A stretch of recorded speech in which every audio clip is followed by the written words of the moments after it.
Wife's long affair with my friend ruined when I catch her red-handed and expose everything by printing their secret messages.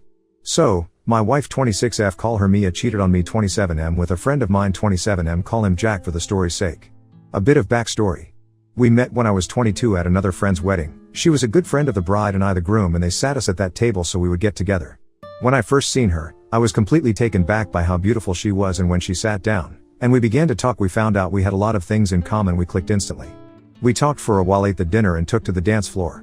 We danced and drank through the night. We ended up kissing in the middle of the dance floor, and when we pulled away, our friends, the bride and groom, came up to us and asked what was up between us. They were really excited to play matchmaker. We just shrugged it off and carried on with our night.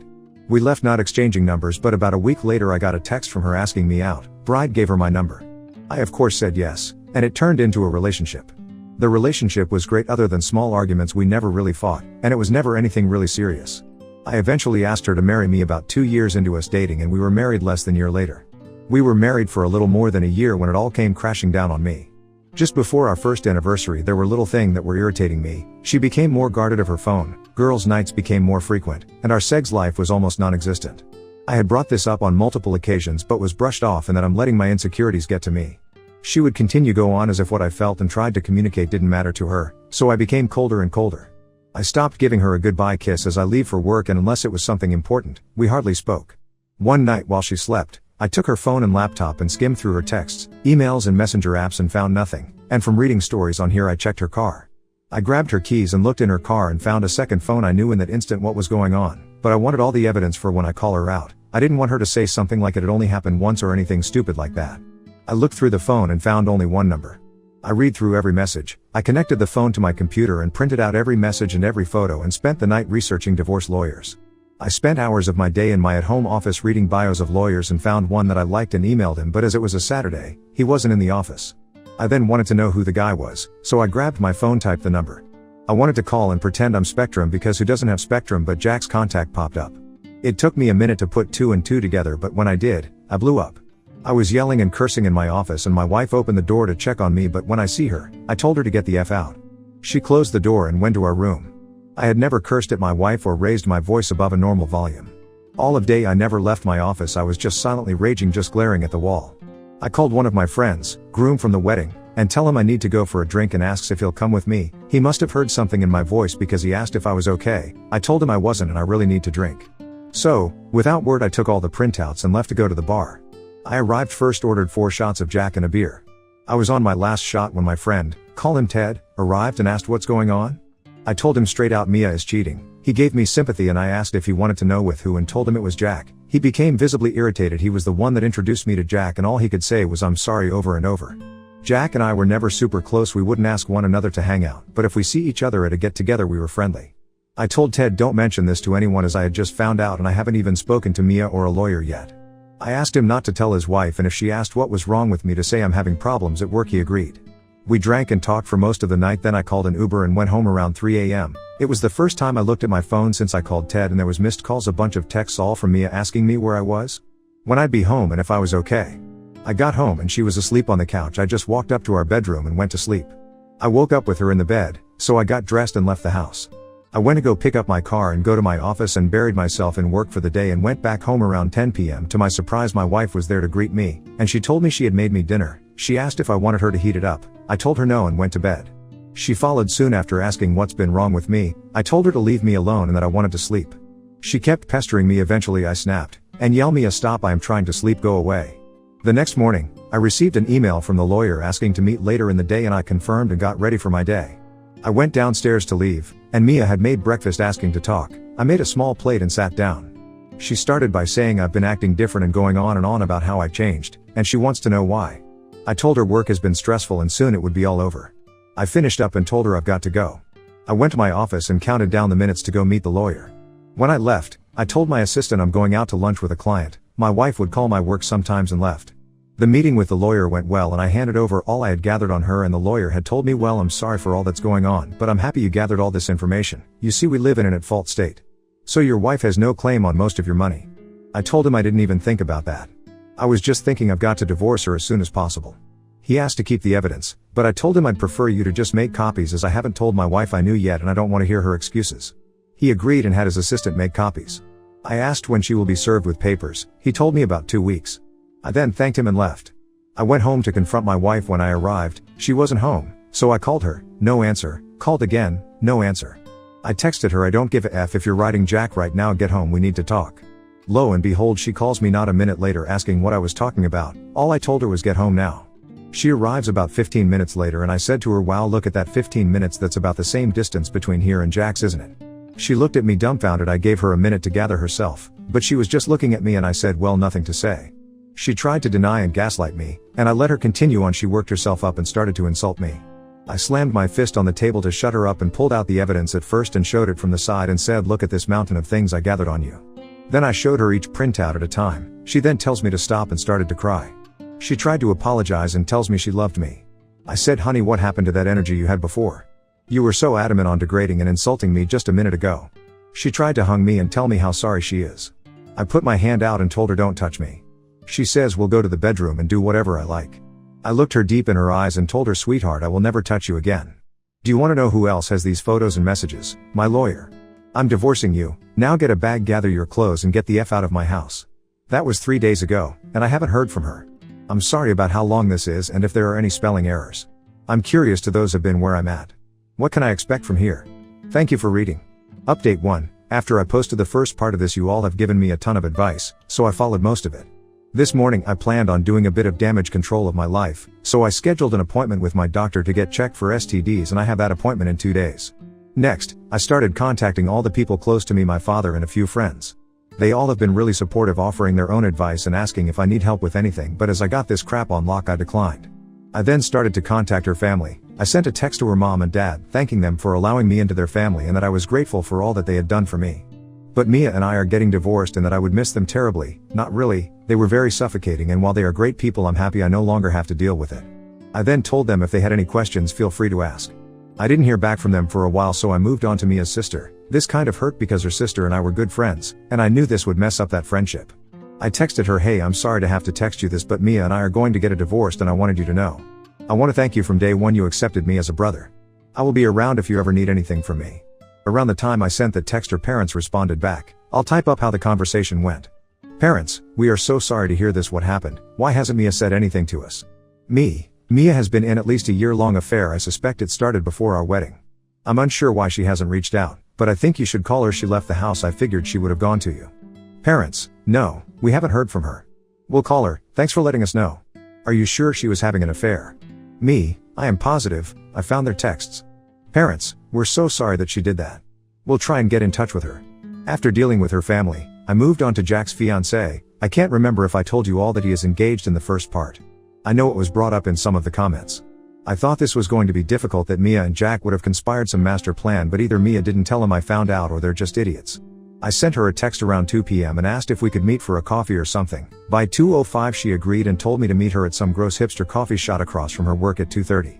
I arrived first, ordered my horrible coffee and waited for a few minutes. She walked in, ordered hers and came and joined me. I told her there's no easy way to say what I'm about to tell you, so I'm just going to blurt it out. Jack has been cheating on you with my wife. It's been going on for more than a year. She was obviously shocked, so I then told her I only found out a few days ago. I know I should have told you then, but I had a divorce to get started and my own pity to deal with. She asked how I found out. I told her everything that's in the first post. I then asked if she wanted to see the evidence I gathered and pulled out a binder. She grabbed the binder and skimmed through the messages and pictures and just started to silently cry. I told her she's more than welcome to take the binder, extra copies, if she wanted to confront Jack with it or use it to see if he would lie. She thanked me, stood up, took the binder, and I told her if she needs anything from me to let me know. She nodded her head and walked out looking very defeated. I know you all told me to just stay sober, keep a level head and whatnot, but my world just came crashing down on my head. I'm going to take this week to sit on my back porch, drink, smoke cigars and blare music. After this week I'll stop feeling sorry for myself, get back to my usual schedule. On a more positive note, I've already packed up most of her things, clothes, jewelry, etc. I also threw in our wedding book and every photo that has her in it in the boxes. If and when she comes back for her stuff, I don't want her here any longer than she needs to be. Also, before you ask, no, I didn't ruin her clothes other than a few picture frames. Nothing's broken. As of right now there's nothing else happening. I told everyone I needed to tell. My doctor's appointment is scheduled. My lawyer's hard at work to get me out of this nonsense, and 90% of her things are in boxes. I really don't know what's left if she stays out of my hair. This might be the smoothest divorce ever. Thank you for reading. Advice is always appreciated. Update 2. Hey everyone, I'm sorry I've been missing in action for a while and didn't respond to comments and messages, but I think I've caught up and now for the update. So, since the update I've been enjoying my pity party drinking and more drinking. I'd say this is my first semi-sober moment since I found out about everything and can't really put into words how I feel. I guess numb is an accurate word. In the last update I told you all I notified everyone and the only one that didn't respond was Mia's sister who I was very close to. Well, that night I wrote the update I had continued my drinking binge after I posted and passed out on my back patio with a bottle and a few beer cans surrounding me, and woke up to the smell of breakfast being cooked. My first thought was, oh Christ, Mia came back and thinks that breakfast was going to make up for what she's done. I worked myself up to a rage and threw myself out of the chair ready for a screaming match, but to my surprise it was Mia's sister, call her Emma. I stood there for a moment trying to calm myself back down, but when Emma seen I was awake she sprinted to me and wrapped her arms around me. She didn't say anything to me, she just took my hand and led me to the table and put a plate in front of me. As I ate, she told me how sorry she was, and that when her sister showed up to her house and just said that we were having problems and it would be fine in a few days. Then told me that when I texted her that we were divorcing, she asked Mia if it would be fine? Why is he divorcing you? Apparently Mia just broke down and told Emma everything. I scoffed and said there's no way she told you everything and proceeded to tell her all that happened. Emma told me that Mia had said it was a one-time thing and that I was blowing it out of proportion. I told Emma that I have no intention of getting back together with Mia, and if that is why she's here she's wasting her time, and if she's in contact with Mia, Emma needs to tell her to find a lawyer. She laughed and said she wasn't here for her sister, she was here for me. She told me that of course she'd be there for my sister but that her and I are friends, and she wouldn't abandon me especially when I didn't do anything wrong. I stood up and went to her side of the table and just hugged her. I was so worried that all this BS that's going on would ruin her and my friendship, and hearing her say that made me feel so much better. Emma stayed with me for 2 days, guest bedroom, and left this morning as I am preparing to leave for my cabin. I had it before the marriage, Mia can't touch it. I was gathering my hunting and fishing equipment, she asked if she could join me, but I told her as much as I would like that she should probably go check in on her sister. She agreed, hugged me and left. I am truly grateful to Emma for being there for me, and before any of you say she's into me, she's not. She's also 20 and that's way too young for me, it's just a really great friendship. I almost forgot to say I went to the doctors, got tested, and the results should be in on Monday. I've reached out to Jack's fiancée a few times just to check on her. She tells me she's fine and she doesn't know what to do. I told her if she wants to meet anytime next week so she could vent, I'm more than happy to listen. Thank you all so much for reading, reaching out, and all the praise you've all given. You all have been a light in a truly dark time in my life. To any of you who are going through this, as I am, the only thing I can say is keep your head down, focus on what you really want. If it's divorce or if you reconcile, set your goals one at a time.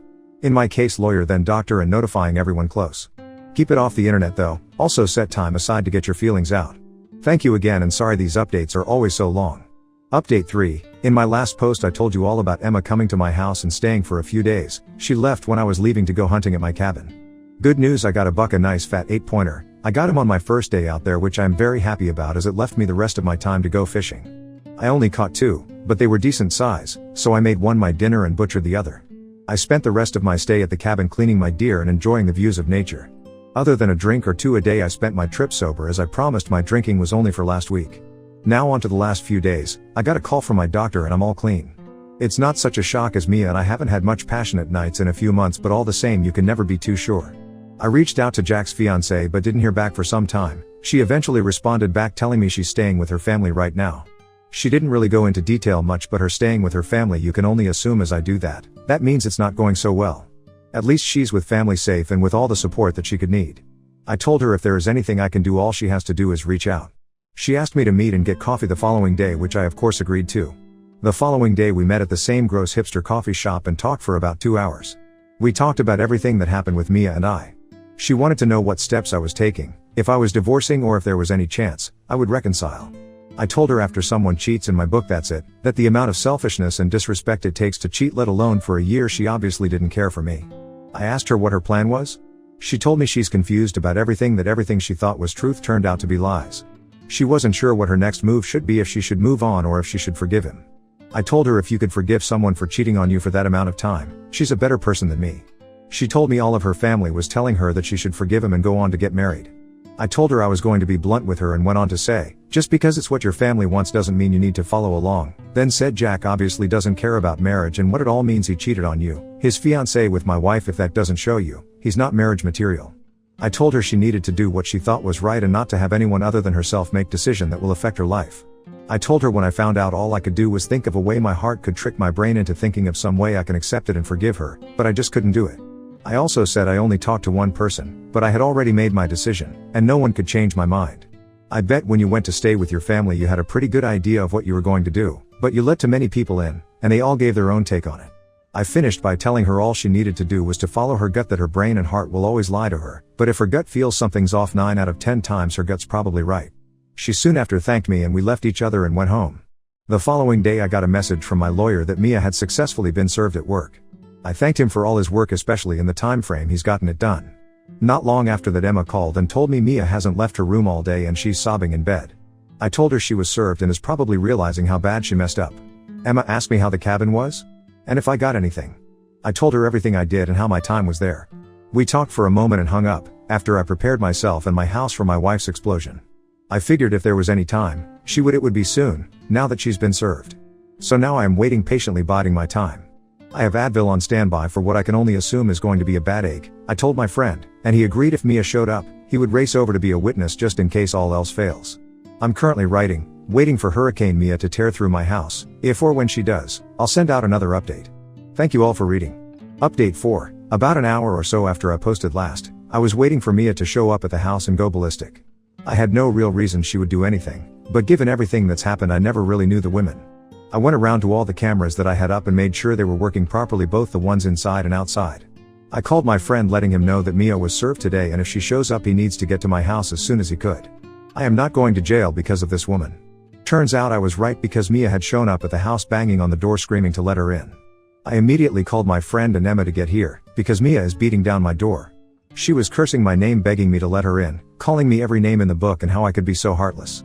She's not wrong, because the entire time she was screaming and banging on the door all I could do was laugh. I then wondered why she didn't just walk in. She still had keys, at least to my knowledge. When my friend showed up, she was still screaming and cursing, so he started to record on his phone and stayed in his truck, but this idiot brought his wife with him, Mia's friend, so she got out and tried to calm her down. She walked up to Mia, putting her arms around her and trying to get her to talk to her. Mia then slapped her across the face, screaming at her to mind her own business. That made my friend, who now has a video of it, to call the police. She continued to scream and curse until the police got there.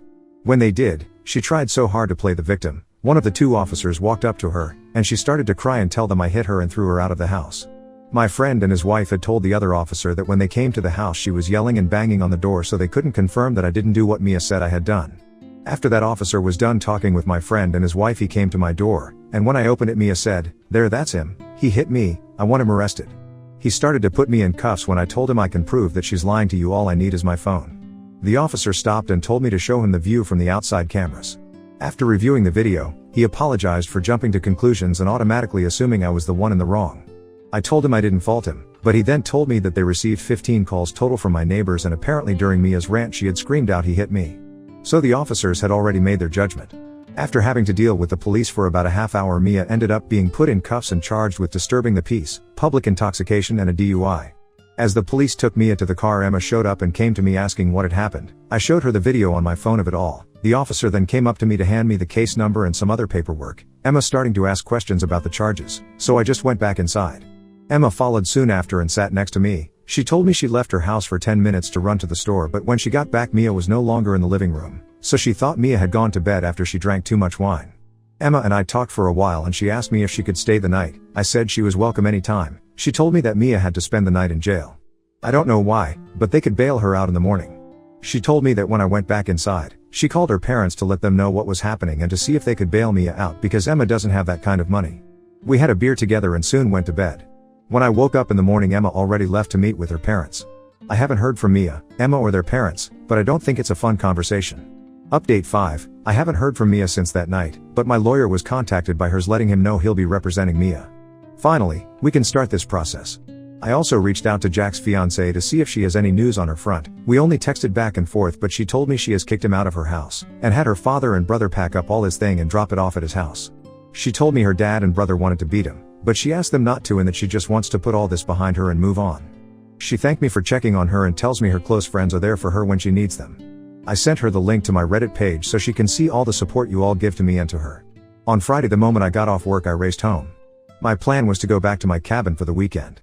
When I arrived, Emma was in my driveway. She wanted to grab her sister's things and had a list of what my wife expected. I skimmed through it and all, but one thing was already in a box or sitting in my garage waiting to be picked up. I told her I'm not transporting or touching anything that's in here. I'm not going to be responsible if Mia wants to claim I destroyed her stuff. I told her I'd pay for a moving company to come and pack and take all her things for her because right now I'm going to my cabin and don't have the time to deal with Mia's crap. She said that would be great and hopes I have fun. She took a box of Mia's clothes and put it in her car. She then turned to me and asked if she could tag along this time. I said sure, why don't you go back home, drop off the box and pack a bag for herself. By the time I went to the store and packed up the truck she was pulling up, I locked up my house and took off to the cabin with Emma. The weekend went really well. The last time I was up there I realized what a gem that place is. It has a beautiful view and is completely secluded so I don't have to deal with any people. It's a place you can truly breathe in and relax. On Monday I called a moving company and by today, Tuesday, 3 guys and a big truck pulled up and started loading. I had every box open and recorded as they closed the box and picked it up. I took pictures of all the furniture and recorded as the movers loaded it. I thanked them all for tolerating me and tipped them each an extra $50. I then sent all the recordings and pictures to my lawyer and carried on with my day. The house seems empty but also clean without all her things here.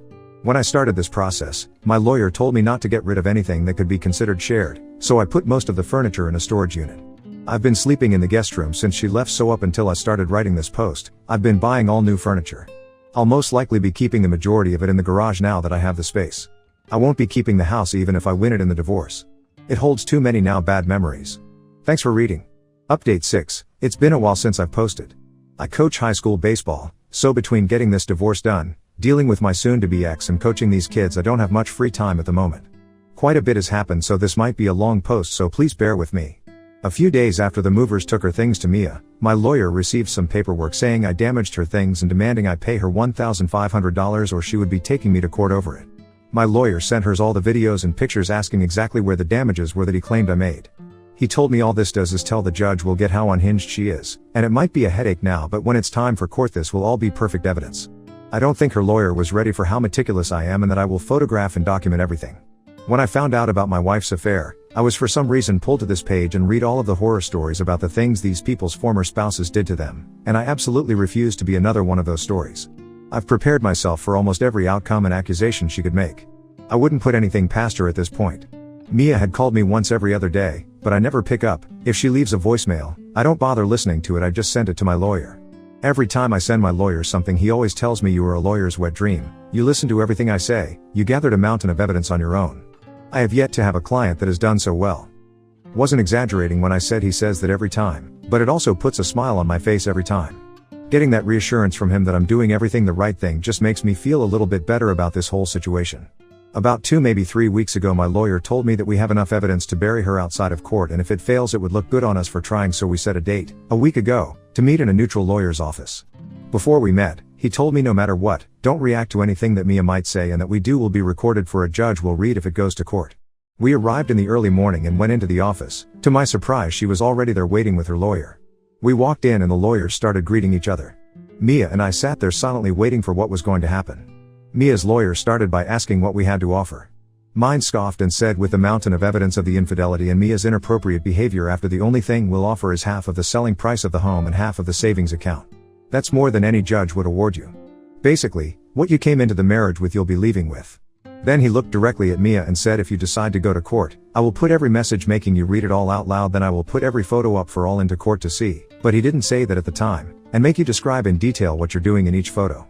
Then I'll bring up your recent charges and play the video that was taken that night. Mia started to tear up looking at me asking if there was anything she could do to make this right.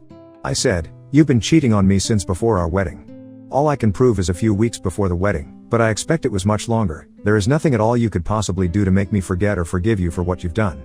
Sign the papers, it's more than you deserve, and I want to be done with this whole sham you created. She cried obnoxiously for 15 minutes having to excuse herself to the restroom. When she returned, she was still in tears but signed the papers and walked out not long after.